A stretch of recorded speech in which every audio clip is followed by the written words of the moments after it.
to make sure that you keep the audience's benefit in mind. If you're coming to it that, hey, I want to be featured, I should be here, and it's all I, me, they really feel that. You have to come from a place of service and wanting to help that audience, and how can I contribute value to them, even if it's just very, very loosely related to what you actually do. Think about that core skill set and how can you apply it to an everyday situation. Include your did you have a question? No. Okay. Include your W's in your pitch. So you want to include, when you write, especially for mainstream media, your who, your what, when, where, and why. Who, what, when, where, and why. So who would be like, who is this person who we are pitching here? What is the story? When is it happening? For example, if it's an event like Podfest, then it's a very timely thing. If it's a book launch, author of the new book that is going to be available on Veterans Day or whatever it may be that is relevant to you. So sometimes the when and the where is not relevant unless you have something that is truly, truly timely, but usually it is. So who, what, when, where, and then why. What is the reason that they should be covering you right now? Now make sure that you choose the right structure for your pitch as well. So of course, first you start with building relationships. That's what we talked about up to now. You want to make sure that you have your credibility builders there. So you wouldn't start with your bio, because then they have to read through that 300 words or 150 words first, and they haven't been sold on the story yet.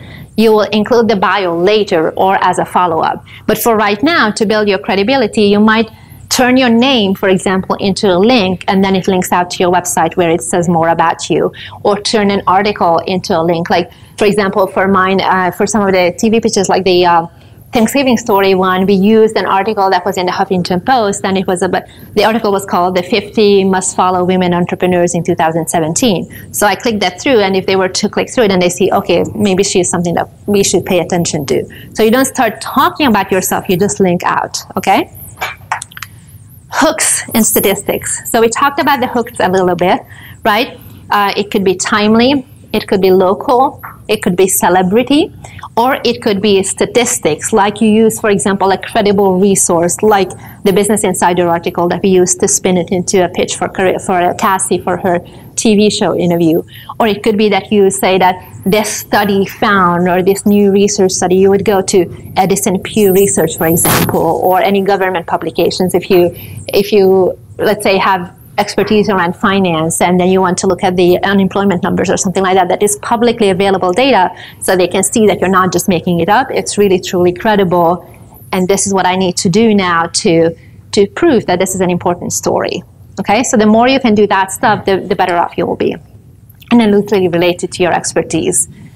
And then make sure that in your pitch, you seed your content for your follow-ups.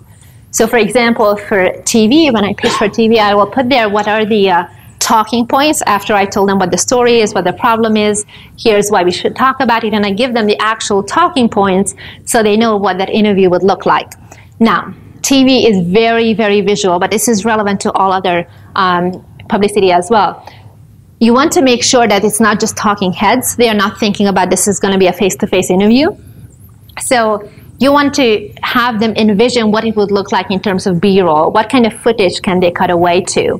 And so, for example, for the Thanksgiving story, I said that one of my talking points was to have the right mindset and journal about it. Okay, now I say journal, I put it there intentionally, not because they can't imagine what the right mindset is, but because they can imagine a journal. And by the way, in my follow-up, I can say, hey, by the way, I can bring journals to the thing, and you can do a close-up on somebody writing in their journal.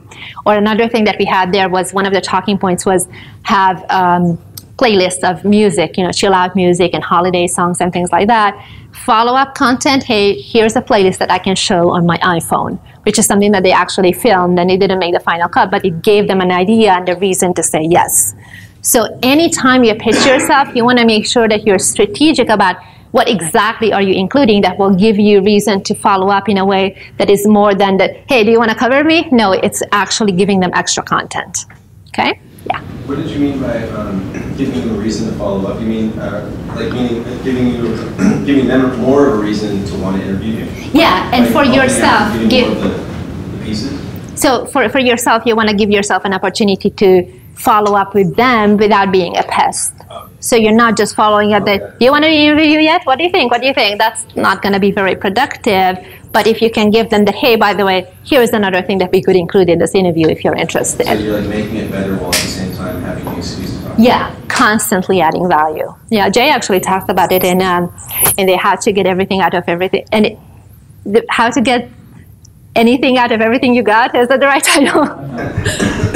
How to get everything you can out of Yeah. In that book, he talks about, when you want to propose a JV to someone who doesn't know you yet, and you always move the meeting forward when you're leaving the voicemails and when you're sending additional messages to them, you give them additional information. Same story here. Consistency and moving forward. Okay. And then make sure to end it with either a question or a call to action.